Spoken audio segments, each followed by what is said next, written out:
না, বিষয়টা হচ্ছে প্রফেসর ইউনূস না অনেক সময় কথাবার্তার মধ্যে একটা আবেগী ভাব চলে আসে আর কি।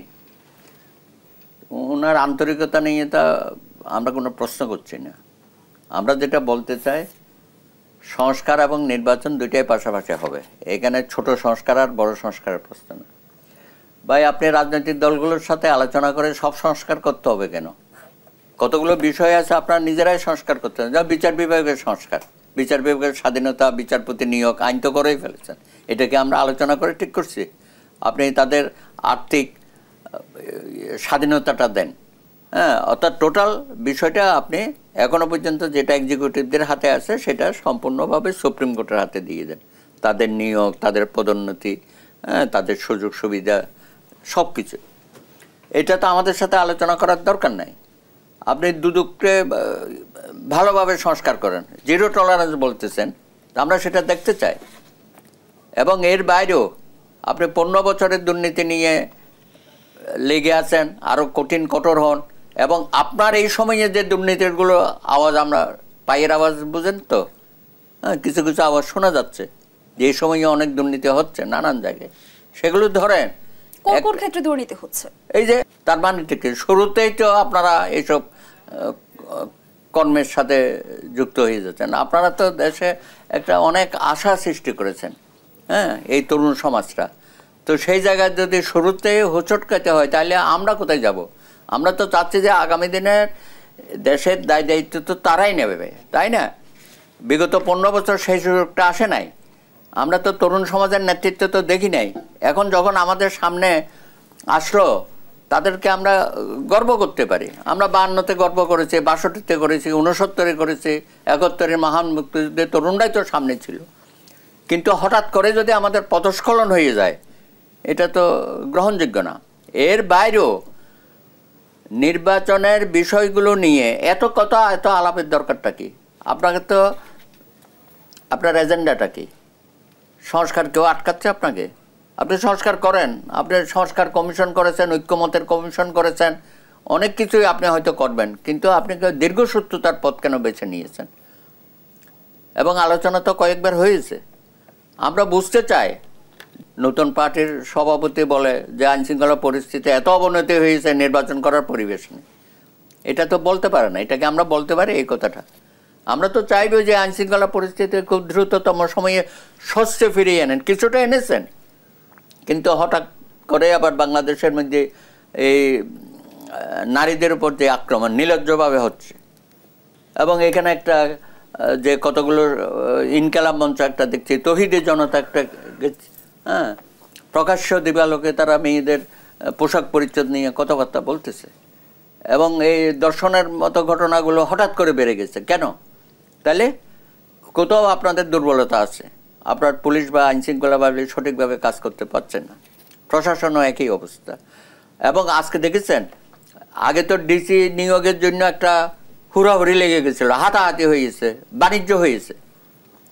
এখন শুনতেছে যে না, ডিসি নিয়োগের ক্ষেত্রেও অনেকেই সেটা যেতে চাচ্ছেন না।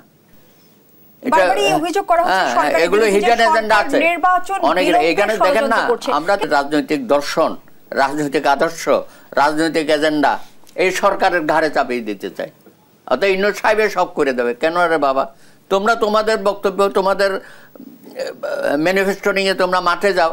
জনগণ তোমাদের যদি নির্বাচিত করে, তোমরা যখন ক্ষমতায় আসবে তোমরা করবে।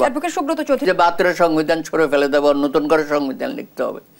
দেশে কি একটা অরাজক পরিস্থিতি হবে, গণপরিষদ নির্বাচন, এটা আবার নতুন করে তো একটা জিনিসটা আসছে। তা আপনি আপনার এজেন্ডা নিয়ে জনগণের কাছে যান, যে আপনি সংবিধান ছুঁড়ে ফেলে দেবেন, নতুন করে লিখবেন। কেউ বলবে 72 মানি না, হ্যাঁ, বলতে বলতে ইলেকশনে বলে যে আমরা মুক্তিযুদ্ধও মানি না।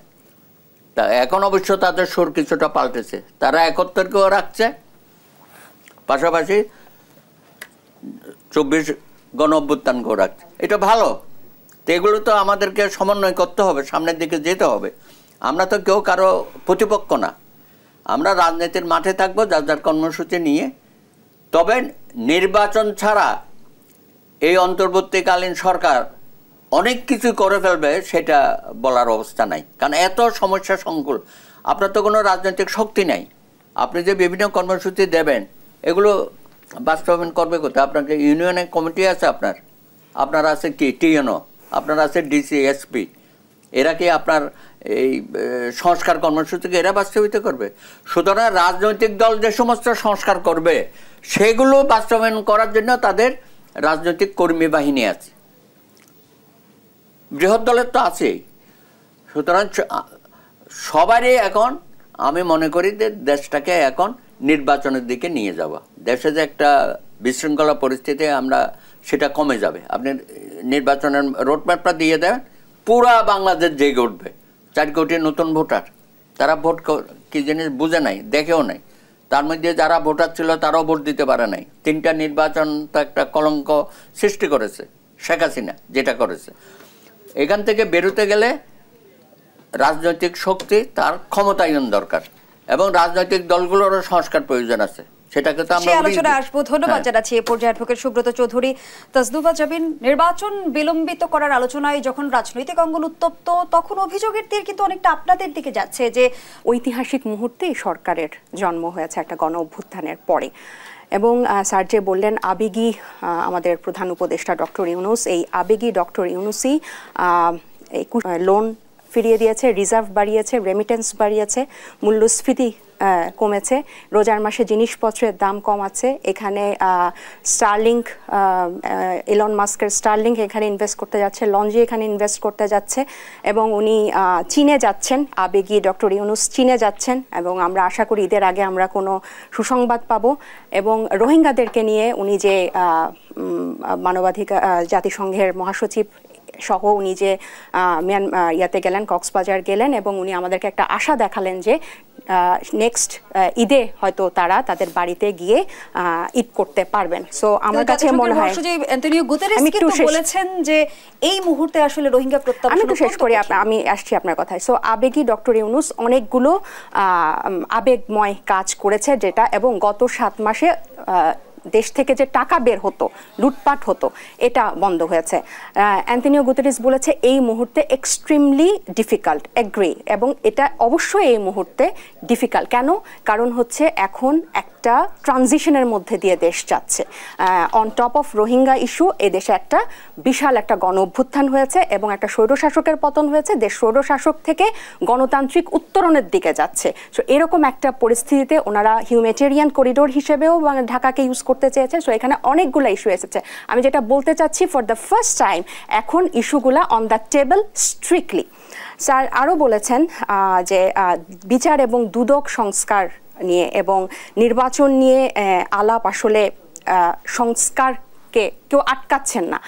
আপনি দেখেন নির্বাচন কমিশনার, বিচার আর দুদকের থেকেও যদি আমি জনপ্রশাসন এবং নির্বাচন কমিশনার, নির্বাচন ব্যবস্থাটাই তো নির্বাচনের সাথে বেশি জড়িত, এবং আপনার প্রশ্নটাও আমি উত্তরটা আমি এখন পাশাপাশি দিতে থাকবো।